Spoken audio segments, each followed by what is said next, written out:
How's that for a great little intro that we got there? Adam, how are you doing? I'm doing fine, thanks, Gerald. Yeah, yourself?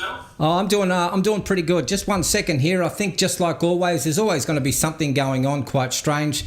But as normal, I think we're all good to go. Hey, it's great to have you here. Don't forget, this is live. What could happen if we go live? Absolutely nothing. Nothing. Perfect. You know what I'm fascinated about is that when I have a look at your name, Adam Ligoud, and I'm not very good in my French, or I don't know if it's Arabic, I don't know if it's Italian, but Ligoud is, I'm thinking Ligoud is a little bit about the good. You're Adam the Good. Yeah, there is an interesting story behind the name, in that my dad was born William Higgs, but his mother remarried, and she married a guy called Wally Ligoud. So he eventually adopted the name. There's another story behind that, but he eventually adopted the name. But the name would have originally been Le Bon, as in Simon Le Bon, Duran Duran. So, but somewhere along the line, somebody decided, you know what, we don't really like being French. We'll change half the name. So it became Ligoud. And there's only a few of us in the telephone directory, and most of them are relatives. So. Would the name like Ligoud, wouldn't that be something like the masculine term of the good? Like, no, because yeah. Well, it would have been Le Bon, bon meaning good.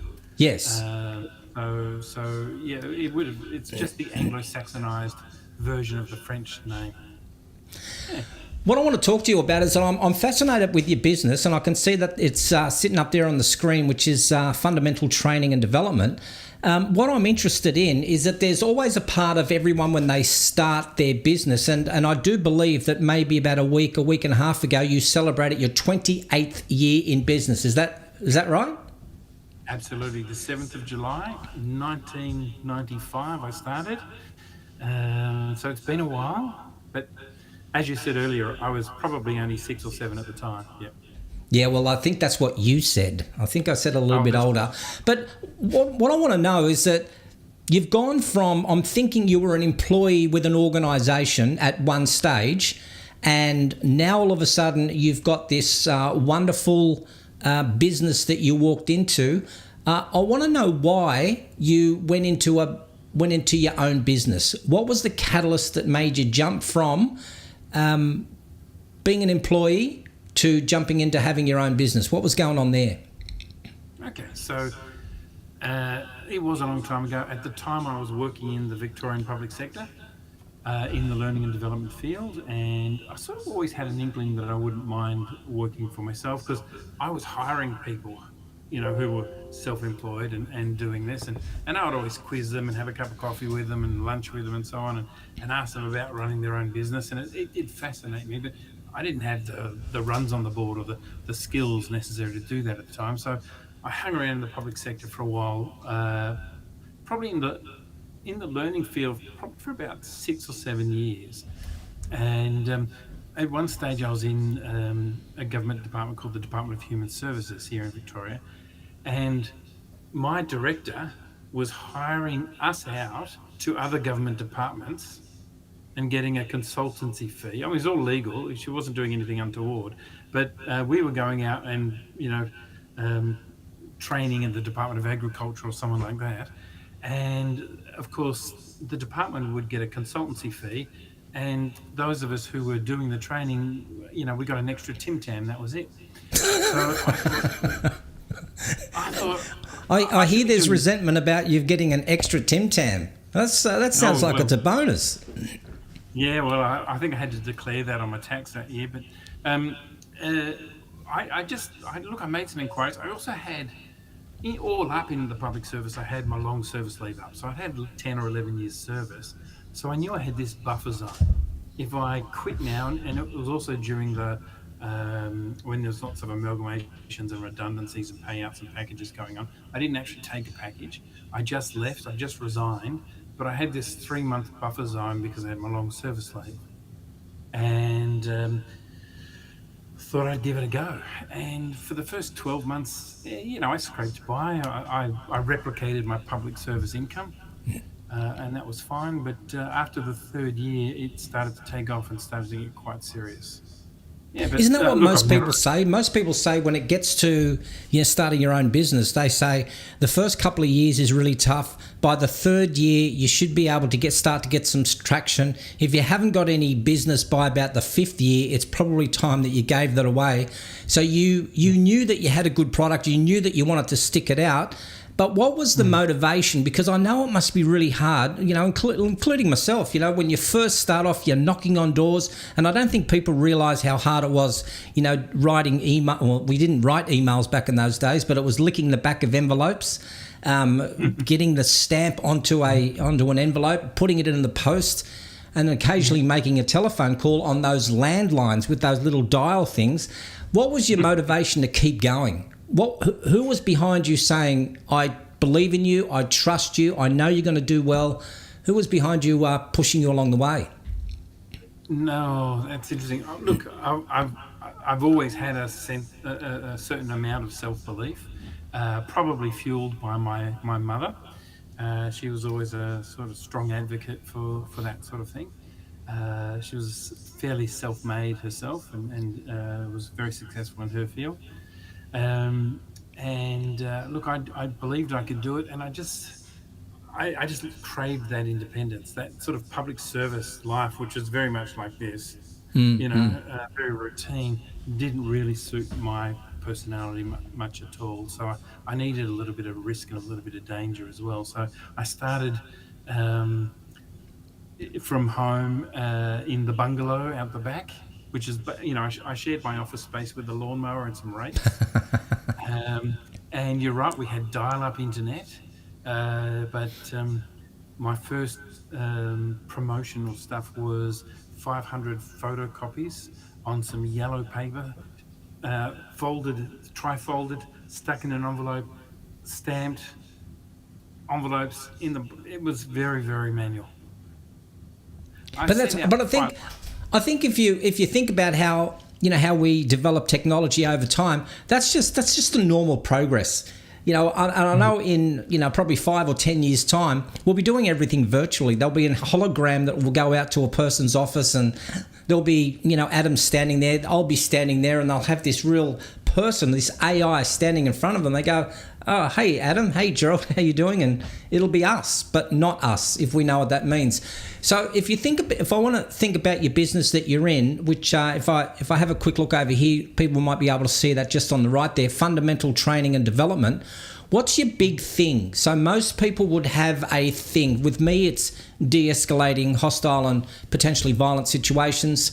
Other people might be in the time management, customer service space. There might be some people that might be in the strategic management space. So talk to me a little bit about your space. What is it that you are the strategist in, the expert in? Are we allowed to use expert? You can have expert. I'll give you expert. Oh, no. Yeah, what's your expertise in? What do people call you? Why do people call me? Look, that's hard to answer for myself. My field of my focus, if you like, I think that's probably a better word, is probably that human behaviour stuff around team building, communication, leadership, those sorts of things. I probably am the type who gets too bored too easily if I just had one topic. So, I do a bit of project management over here, then I'll do a time management course there, and I'm putting in a tender at the moment for some customer service training.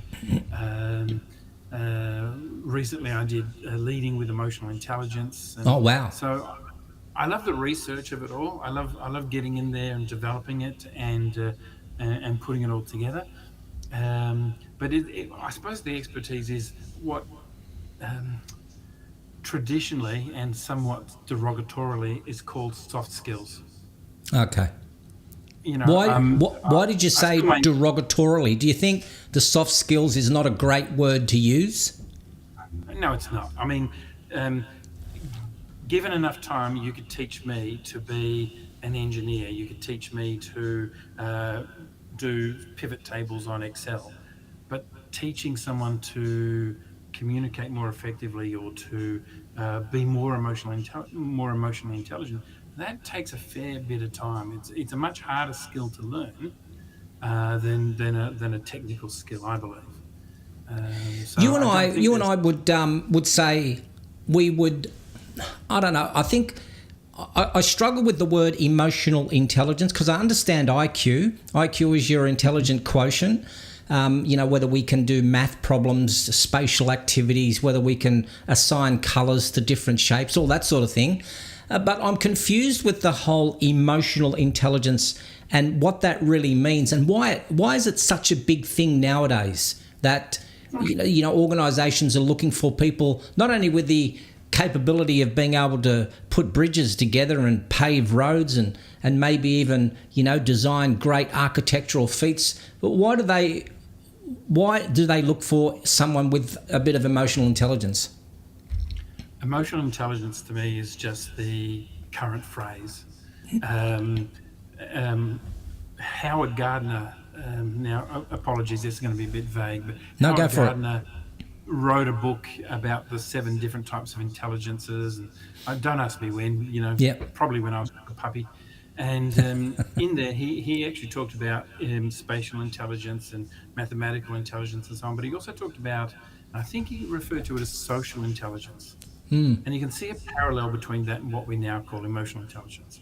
But when emotional intelligence came up and became very popular, I looked at it and I thought, I've been doing this for years. I've been training a course called interpersonal skills. And it's very similar. What happened was Daniel Goleman wrote this fantastic book called Emotional Intelligence. And the phrase caught on. His phrase caught on. His books became very popular. And so we just, for want of a better term, we evolved what we were already doing into this thing called emotional intelligence. But it's always been there. Leaders without any social skills aren't leaders, they're dictators. Oh, okay. Okay, leaders, I love that. Leaders without any social skills aren't leaders, they're dictators. Because the emotional intelligence is about focusing on the other person, focusing on the needs of the people you're leading. Whereas you know, the traditional sort of, and I call them whip and chair managers, the Yeah. traditional whip and chair managers, they're only building their own empire. They're only concerned with self, and their staff are just a commodity that they churn through to get their end goal done. Yes. There was another writer called Greenleaf. Can't remember his name, but he wrote a series of books around what he called servant leadership. Yes. And it doesn't quite translate into Australian because in America, servant leadership, because they're a pilgrim nation, servant leadership sits pretty well with them. But as a convict nation, servant leadership doesn't really sit with the Australian psyche. But it's all about leadership serving the needs of the staff. And I think one of the things he said was the leader's job is to look after the needs of his or her staff while they get the work done. It's fascinating. I always found that interesting with Sir Edmund Hillary, who was the first person to have climbed Everest, and then you had is it Tenzin Norgay? Is that his name? Who was the Sherpa who actually took Hillary to the top, and yet we don't hear so much about Tenzing, who was the what we call the servant leader. He was the person who was the Sherpa carrying all the bags to ensure that Edmund Hillary would be the first to get there. Yet we give all the kudos to the person who reached the top, but we forget about the person who actually was the servant who took all the bags all the way up to the top. And I think that's what you're referring to when we come to this term called servant leadership. And if you were to say or maybe point out some of the difficulties that some organisations that you've worked with, what would you see as some of their challenges? Is it in the human behaviour area? Is it in their communication skills? Is it in their conflict resolution skills? What are you noticing? What is the sort of trend that you're seeing out there where some organisations are struggling? Well, I mean, communication would be right up the top there. I often say if I had a magic pill that could make people communicate more effectively, I'd be rich. Yeah. But just human communication is a difficult thing. And the new technology that we have that's supposed to enable better communication gets in the way most of the time. So when we're emailing, and I was having this conversation with my partner just yesterday. She was communicating with a daughter via text, and the level of miscommunication or misunderstanding in that communication. I just said, ring her. Now, a phone call is not a perfect source of communication either, but it's 10 times better than a text, and you can sort things out. So our communication methods these days, people, I used to get emails from my manager who sat on the other side of the petition, and it's not an effective way of communicating it. I mean, sorry, it is an effective way of communicating, but it's not the most effective way of communicating. Yeah, look, and I think that's the issue sometimes, that you'll have somebody who they're just in the next cubicle over there, or they could be maybe 10 meters down the road, and yes, the problem is that and I've just got a comment here. I'm going to put this one up. It's from ILP Worldwide, and they write, "I agree. We are losing the art of conversation." And I think that's the problem, is that, like you said, what we tend to do is it's a lot easier, to send a text. But the difficulty that I find with sending text is that there's no emotion to it. We don't know how we're reading that. Do I put inflection on this word here? And so I think, what ILP are saying here, we are tending to lose the art of conversation. But do you think that it's people like you and I where we're left behind the eight ball? We need to catch up now. So we're the people who are you're just old school. Get with the times. You need to start using a lot more of the, artificial intelligence that's out there. There are a lot of tools, Gerald, Adam. Use those tools. What's wrong? Are you going to, do you want to be always doing it the old way? And our way of thinking is that if it ain't broke, we don't need to fix it, and conversation isn't broken, but I think we're breaking it. Look, I love using new tools, and ChatGPT is fantastic. I email all the time and I text all the time. But if I can use an analogy here, when I go to my shed, I don't just pick up the tool I bought most recently. I pick up the right tool for the job. So if I just bought a spade, I don't try and hammer a nail in with my spade. I go and get the hammer. So if I want to communicate to a broad audience, and I've got a fairly simplistic thing to let people know about the date, the time, and the venue, then a text or an email is perfect. But if I want to talk to somebody about their behavior or some complex emotional thing, that's the wrong tool. I need to sit down with that person, look at them face to face, read the non-verbal aspects of the communication, and that's the right tool in that time. But I wouldn't want to have to go around to 100 of my staff and sit down with each one of them and have a personal conversation about the new letterhead that our organisation is about to employ. That would be a great, newsletter or written communication thing. So it's about going to the shed and choosing the right tool. Don't throw the old tools out just because you've got a new one. Yeah, I kind of get your analogy with that. Don't use the old tool, but there will be some people saying, the tools have upgraded now. So what we used to use as a spanner or a screwdriver, we've now got these pneumatic drills that can do the job a lot faster, and yet here you are still trying to use a drill with your hand, where you can use the better drill, the faster drill. And I get where we're coming from, and I sometimes think, are people like the both of us, are we kind of like now thinking we have to change our leadership styles to suit those people who are they're growing up in the time? Because we were the people when we were 20 and 30 years of age. We used to look to our supervisor and manager, and we used to say things like, there's greater technology out there. Why are we still doing it this way? And they were stuck behind the eight ball, and yet now here we are. We're now in those positions, and it's not like that we don't want to try these new things. I think we're just comfortable with what it is that we know. Because the question I want to lead into is that, have you heard of the term of this quiet quitting? Have you heard of that term? Yeah. I mean, I don't know a lot about it, but that quiet quitting, it's sort of just that sort of. I think I've heard of it referred to as presenteeism. You come to work it's only your shell turns up to work. Your soul and your etc. stayed at home watching Netflix. You're there in body only. Yeah, I yeah. think what I'm hearing there, the quiet quitting, and you know what? Again, I want to focus on these younger people who are our future, and if they're giving us a clear message that, hey, you know, we don't care too much about stability and the whole word around loyalty. Well, that was in your generation, Gerald. You needed to have loyalty with the organisation. You needed to at least know that they were going to support you and they were going to be there by your side. But hey, this generation, what they're asking us now is that they're saying, if you don't give us what we want, if you don't give us the time off, if you don't give us the mental health days, if you don't give us the leave, we'll go somewhere else where we can find it. And I think our struggle nowadays is that how do we retain people? And you must know, going in as a consultant, they must be some of the underlying issues that some of the teams or managers and supervisors that you're working with, they must be some of the complexities around,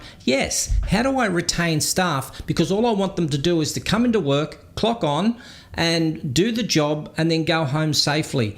But it seems like there's a lot more of that, like you said, that social interaction that people want, that we're finding it may be hard to do. Are they some of the problems and issues that you're facing? Absolutely, but they're definitely not new. What you've just brought up there is a hugely complex issue.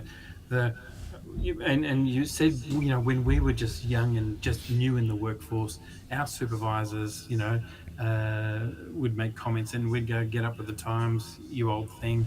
And that, and we needed and wanted them to adapt to us. It's our responsibility as, and for want of a better term, the elders. It's our responsibility to nurture those. Oh, you keep calling them younger people, but you know, I can still consider myself 30 years old, but Yeah. I'm not. But yeah, we do have to bend a little bit towards their needs. It's also in terms of employment, it's a buyer's market at the moment.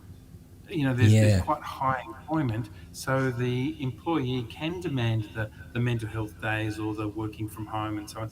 And look, prior to COVID, working from home was a wish list on many people's wish, and now, of course, it's COVID has made that a reality and something that we can negotiate for, and we do need to be flexible.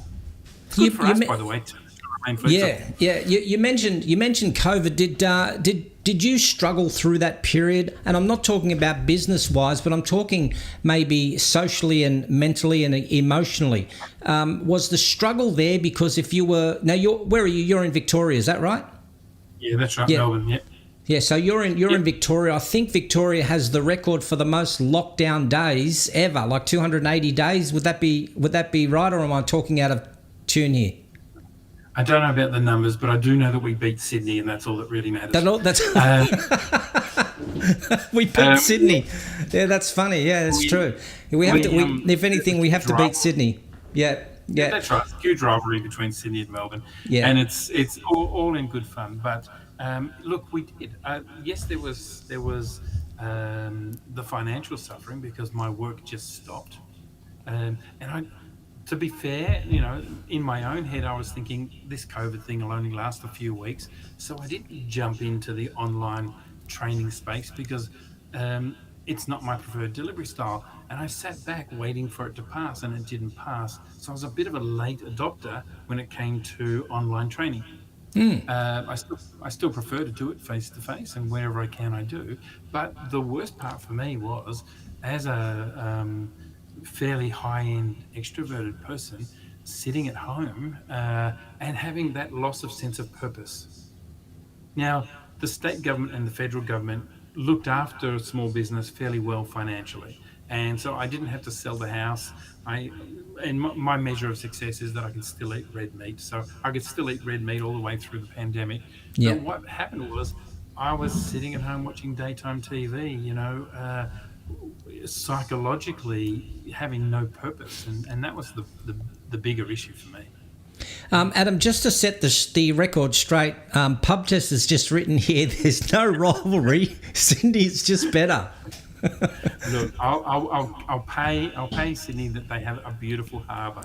We could get into I'm not in Sydney, but I was born in Sydney. I'm now a Queenslander. We could get into a whole stoush, what's Victoria got that Sydney hasn't got? What have you got? You pinch everything from everyone anyway. Let's not go there. Look, you know what? If you're born somewhere, there,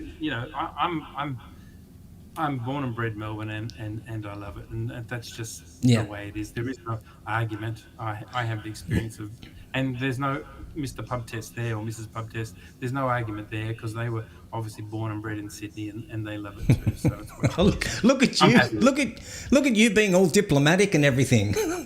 If I was sitting on the other side, I'd already start an online stoush with this Pub Test. I'd be forgetting about this and going, oh yeah, I know we've got something else going. We've just got something up from Spec Training, who had just written. Spec Training Education said, and then there's the Gold Coast, perfection. I see. We've started a culture war here, and I don't know if we should. Cross-border rivalry. But look, I'm just going to finish this with a quote from C.S. Lewis. C.S. Lewis said, "A man with an experience is never at the mercy of a man with a good argument."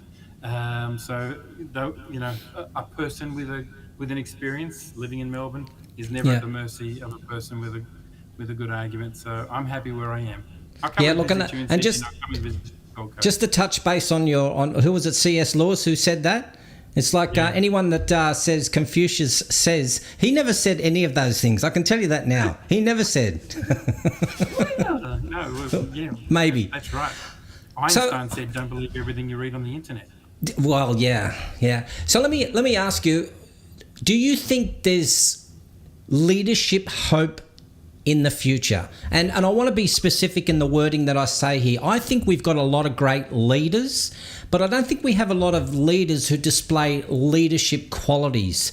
Do you think that there should be more money invested in leadership training, or do you think that there should be more money invested in more of the skills-based training? How do I put a nut on a bolt? How do I ensure that we know that there's a right angle here? Should we do that as frontline staff need to know? But as we're growing, do you see that there is going to be more hope for leaders to start to display leadership qualities? Or do you think, like I see sometimes, it's just on the decline? We're more focused on profits over people than what we are with people over profits. I'd just like to get your thoughts on that. All right. Again, there's at least 4 different questions in there, so that's good. Firstly, I'll say yes, I do have hope for the leadership of the future. I think there's some stunning, leaders coming up. Just wish some of them would get into politics. But look, I think there always will be. I think we need to focus on leadership development, which is more than just sending somebody on a 2-hour lunch and learn course. It's about coaching and mentoring, and it's about starting to develop leaders well before they're in the leadership role. Because when they get to the leadership role and you suddenly send them on some 5-day residential up in, probably the Gold Coast, to do their leadership training, it's too late, and they've already developed so many bad habits and so many wrong mindsets that it's much harder to change them by then. So I think we need to develop those people skills, that emotional intelligence stuff we were talking about before. Well, we need to be teaching it in schools. And I remember, this is many years ago. It's a parallel story here. I was doing some training, but we were using a classroom. I think it was a grade 4 or a grade 6 classroom. And I walked in there and they had Edward de Bono's 6 thinking hats on the wall. And I looked at it and I thought to myself, oh my goodness, if they're teaching that to these grade 4ers, what am I going to train them when they get older? But it was a good thing. If they're teaching them different ways of thinking, or as we're saying now, teaching them more about leadership, then at an early age, then we'll develop better human beings. I think that's good. Here's a good question from ILP again. Says, or does the way that we develop leaders need to change or evolve? Do you think? Do you think there's? Yeah. Do you think we play a massive role in that? Okay, so we often see this, and I see this with articles on LinkedIn all the time, and people saying everything you know about leadership development is wrong. And I go, yeah, here we go again. Humans haven't evolved that fast. You know, we take hundreds of thousands of years to evolve. So the human entity, the human lump of carbon is pretty much the same as it was 10, 15, 20 years ago. Yes, we can always improve leadership development, but the idea that we have to turn it into some sort of bite-sized chunks, no, it just needs to be more constant. I just think we need to integrate it into everything we do. I love leadership development. I see lights turn on with people. I was doing a course the other day, and just spontaneously, over to my left there, this guy on the table just said, "I love this. It's so practical. I've got something I can take away and use." And I thought, it's always been like that, hasn't it? And people just need practical tools they can take away, and practical tools that they can then access in a crisis. So you talked about profit before people. I think when organizations are struggling, that becomes the motive. The profit motive or the survival motive becomes more important than the people motive, but it's a very short-term view. Fine. We've sold more widgets. We've made more blah blah blahs, but the problem is our staff turnover just tripled. Now you remember back in the day when there was this. Do you remember the training levy that every organisation had to have? Was it 3% or 5% of the total company's revenue or profit had to be then punched back into training the staff? And back in those days, I love talking about the good old days. Do you remember doing like you even mentioned the 5-day residentials? They don't happen that often now. It's very rare that you'll get a 5-day residential. In your experience, are you finding that people have gone from 5 days to a full-on leadership course, and then they say, "Oh, okay, we're a bit tight on budget, we'll do it over 3 days." And then it's gone down to, can we do it in a day with maybe a day coaching? And then it got to, can we do it in half a day? And now, like you said, we'll do it in a lunch and learn. Can you give us everything you need to know, or everything we need to know about leadership in a 40-minute lunch and learn? Have you seen that happen, or is it still there are some organisations that are really pumping out the money to keep their leaders up to date with the newest themes and concepts and methodologies? Look, it's a little from column A and a little from column B there. I've just put in a proposal to State Library Victoria to run a 4-day residential middle management program. And so it's there. That only occurs every 2 years or something. We've run a few of them now. And it's a fantastic, the stuff they learn from each other and being in those close quarters is amazing. However, having said that, I do have plenty of clients who say, "What can you do in 2 hours?" And my reply to that is, I can introduce myself and hand out the evaluation forms. Would you like anything else? Wow. Because, and particularly if it's a subject like leadership or project management or something big, it's a little bit too much to ask to get that done in 2 hours. And there's a big push at the moment for micro learning. Look, I think that's fine. I'm quite happy to do an hour session if there's only an hour's content in it. But I can't get a 2-day program and talk really fast, because you know what comes out of it? So you've got a 2-day program in leadership and somebody says, "Can you do it in half a day?"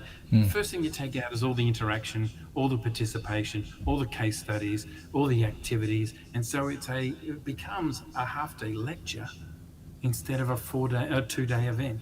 It becomes a chalk and talk. It just becomes I'm just going to be talking at you. I don't want any interaction. You don't get a chance to respond. It's a little bit like this, like all we've got here, and it's great having some of the people who have just jumped on here and they can ask as many questions as possible. And I think this is the way that it can go too, that you can still have a good leadership program that's happening, and also people interact, as well as, ensuring that they're getting some training along the way. So what I want to ask, and we can slowly start to wrap this up. I can't believe that half an hour's gone that quick. But how how I want to slowly start to wrap this up is that, let's just say, for example, we've got some young entrepreneur, some young leader who's maybe moving into the position from where they are today as a frontline staff member. They're looking at becoming a team leader, or they may want to walk into a supervisory position, and then, of course, maybe get up into the a leader's role. Is there something that you can maybe give as a nugget of advice that would really help this person? And let me just throw this up. I love it how Kevin's just asked this question here. He's just said, please comment on management versus leadership. That might be a good in to what you might want to talk about. I mean, is there a difference between the word management, where we're managing, or are we going to be walking more into the leadership role? So the question I've got for you, I know it was a long, convoluted one. That's maybe a little bit of my extroversion and ADHD kicking in there. But what piece of nugget advice could you give to a person who's looking at, hey, I'd always considered being a supervisor, a manager, a leader, and then with Kevin's comment here, is there a difference between the word management and leadership? There's a good one. Thanks, Kevin. Well, let's start with that. And we often poo-poo management, because management is the managing of things and tasks and so on, whereas leadership is more centered on the leadership of people, the leadership of others. You can't do one without the other. You can have leaders who are terrible managers, nothing gets done. Everybody's happy and we all have cupcakes for morning tea, but there's no output. You can have management where things get done and we have that whip and chair thing happening, and that's great, but staff turnover is 30%, and that doesn't matter how much profit you make, staff turnover is usually your highest expense. So if we could get managers who could lead, or leaders who can manage, that's the ideal world. So I suppose the nugget that I would give to somebody is work out which one of those two things you're better at and focus on the other one. That's good. Yeah. Okay. Yeah. If you're not very good at people skills, and don't think you can't. If you're not good at the people leadership stuff, you can learn it. You may never be, sort of Nelson Mandela or someone like that, but you can always be 10% better than you are now. And if you're 10% better than you are year in, year out, you're going to be a great leader at some point. The other probably nugget that I would give, firstly, never miss an opportunity to do some more leadership training, but grab a mentor. Find someone whose skills you admire and trust. Someone who you see has those aspects of the role that you're perhaps lacking. Someone who's trained also in mentoring, and get that trusted advisor on your side. I think most good leaders have probably got a mentor, either informally or formally. I'm not really sure, but it doesn't matter whether it's formally or informally. Yeah, I love that. Yeah, get yourself a mentor. I think that's one of the most important things that you can do, is that, have somebody that you look up to, pick that person that you think you can really align with, and then use that person for all their wisdom and their knowledge. And look, Spec Training just put this up here, had said, yes, we just got a request today asking, and what's the quickest way that we can do it? Meaning, I'm thinking he's saying, what's the quickest way that we can get into a management/leadership role? I don't think there's a quick way, is there? Or is there just be patient and work with a mentor and get your skills up? I think from Spec Training that might have been, what's the quickest you can run the course in? Can we do the certificate in learning design and facilitation in 2 days, please? And you've got to balance that up with what do you want as the outcome.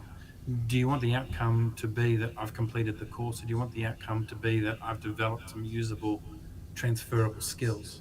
And usually, in my world, my clients who want it done quickly just want to tick a box. Look, Steve, we did some training on time management. All done. Tick, box ticked. But they don't really have any commitments to improving that level of skill. Yeah. PubTest has written something interesting, which I don't think is a silly thing because I know it has happened. It says, can it be delivered in a 1-minute video on social media? Ha, ha, ha. But I have seen a lot of 1 minute. I think there was, do you remember there was was it the 1 Minute Manager? Was that a book out that was called the 1 Minute Manager? Hershey and I think it was Hershey and Blanchard, or it might have been just Ken Blanchard, but he wrote Leadership and the 1 Minute Manager. It was the first management book I ever read. And I still remember something from that book, and that is catch your staff doing something right. Ooh. So that book has had, and we're talking the 80s, probably earlier, but that book has had a lasting impact on my psyche.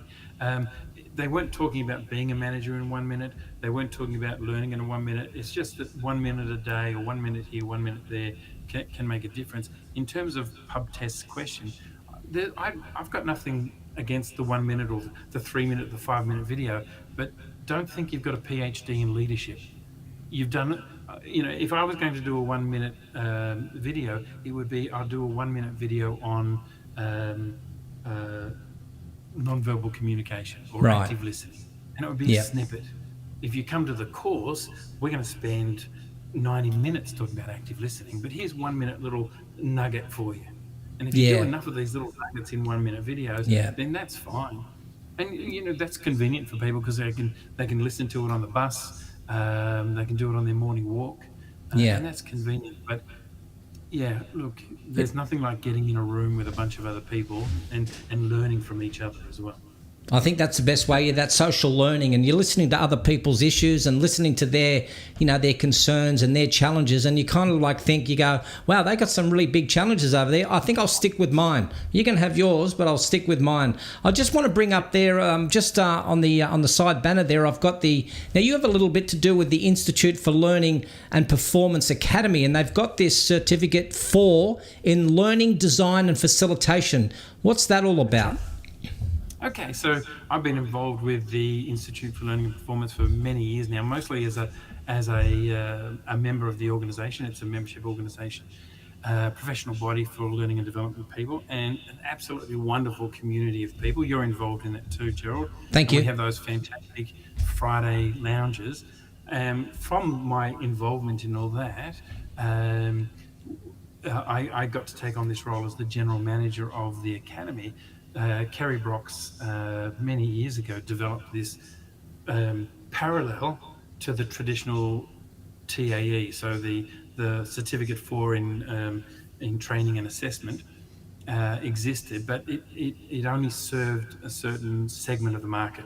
It served those people who were training in that vocational education sector, and it was a heavy emphasis on assessments and things like that. In fact, about 40% of that Cert 4 is around about assessments and so on. So we developed, or Kerry developed, I say we, I've just piggybacked on the back of it, but Kerry developed this Certificate 4 in Learning, Design and Facilitation, which focuses on developing the skills you need to do training inside organisations. I don't have to assess people after they've done a 5-day leadership course. I can if I want to, but it doesn't have to be some sort of formal qualification assessment. I need to be a very good facilitator. I need to be a great, I need to understand human behavior really well. I need to be able to design really well. I need to be able to evaluate very well. And so this certificate was born out of that. And I was involved in the pilot program. And it's an excellent course of study. You develop, again, those practical skills that you can take away with you. Generally speaking, we have a pathway that you could do it in 6 months, but so far I don't think anybody's actually finished it in 6 months. I think the average time is people are taking about 12 months to polish it off. There are 6 core modules and you choose 3 electives from a set of 5. And it really skills you up. And it's, again, my most recent experience with the TAE was not a pleasant one, where it was really just ticking boxes and cutting and pasting. But that might have been the provider I did it with, which didn't have a particularly good reputation. Spec training is our registered training organisation that we use for the certificate 4 in learning design and Oh, facilitation. is that the same spec training that's been asking those ridiculous questions? No, they've been very, very, very intelligent questions. Dan. Dan, how you doing? Yeah. Hi, Dan. They look after it for us, and they also run the TE. But I also know that what they do is a quality product. Whatever they're pumping up underneath their banner is something that you'll actually develop skills with. It's not just an exercise in cutting and pasting. So we're proud to be associated with spec training. But you actually, for example, deliver 3 presentations in this course, and they're assessed and evaluated and so on. And so you also get to watch your colleagues, your fellow students doing that as well, which is lovely and practical as well. So look, it's great. We're in our 10th, or we're about to start I'm just going to check here. We're about to start our 11th cohort in August. That's great. So we've had 10 groups of students through. So the and just by the way, there's a couple of questions. I might just come back on 2. So spec training is just written there. He's gone, that's where I know you from. So maybe you've met in a dark alley somewhere. And then spec training has also said it's spec training education. Big smiley face. Maybe we should add the STE. I don't know. I'm just making that up. I'm thinking big smiley face. But I want to get to this last question here. Logo. That's right. So 2 + 2 Cat says, this is a good question. Do you ever do long-term follow-up on outcome of your training? Good point. Look, I don't. Some of the organisations that I work for, because as an external consultant, I go in, I do the course that they want to. There might be some coaching and some follow-up work, but the long-term evaluation, that sort of level 3 or level 4 evaluation that we talk about, that's usually done internally by organisations. It's the problem is it's really hard. So, for example, I'm assuming I've already got the proposal. I'm about to put in a proposal for some customer service training, and the organisation is going to do some long-term follow-up. But it's really hard to say, did the customer service of their staff improve because they attended a 1-day or 2-day workshop, or did it improve because there's a focus on customer service? Or they're also going to be doing that secret shopper thing. So maybe the customer service improved just because of secret shopper, or maybe the customer service improved because their recruitment practices have improved. And they're recruiting better customer service people. So it's very hard to say in the end that this outcome was a result of that training. But I do know this: without that training, that wouldn't have been achieved. That's so good. I want to slowly start to wrap it up. I could talk to you forever. I could. I think as 2 extroverts, we could probably be on here pretty much all day. Can I just ask, have you had fun on here? I have. It's been great. It's been great to have a chat and get to know you a bit better as well. So that's good. Yeah, it's always good. And we can call ourselves the bearded men or something. I think I was saying to somebody not that long ago that I've done about 5 of these, and and we've all had beards. I don't know what it is about the beards, but I do want to give a bit of an unashamed plug here. If there's anyone who's watching this and says, wow, I would love to be able to jump on and have a conversation with Gerald about my expertise. Like a couple of weeks ago, I did Laurie Bowman, who's an engineer, and we talked about ethics in engineering. I had Damon McDonald, who we talked about his book that he wrote called I Am Awesome. So if you're sitting out there and you're thinking, I'd love to have a conversation, get on the couch. If you are in Brisbane, let me push the right button up. There we go. We've got a couch there that's sitting opposite me. If you are in Brisbane, you can sit opposite me, and we could probably have a chat here as well. But I'm glad you had fun. It's always important to maybe try to get to know us a little bit better. Excuse me. Get to know us a little bit better, and to give yourself one final plug. So tell us. Here you go, fundamental training. There it is. Where can people contact you? I guess it's all written there, isn't it? That's right. There's the website, ftd.com.au, or adam@ftd.com.au. Always happy to take your call. And if I can't do it, I probably know someone who can. I like that. As you said earlier, I've been around the L&D traps for, well, as a self-employed consultant for 28 years. We know people. Yeah, we know people. We know people. That sounds like a line out of a movie. I know people. I know my people knows your people. And there we go. Look, ILP Worldwide is just written there. Great chat. Thanks, GP. Thanks, Adam. Adam, thank you so much for coming on here. I'm going to be playing out the 30-second timer so I can shut this down. Mate, thanks very much. We'll talk to you. I'll see you on Friday on the lounge with Kerry's thing on the ILP. Check her out on LinkedIn. All right. Thanks, mate. Okay, thanks. See you later. Bye-bye.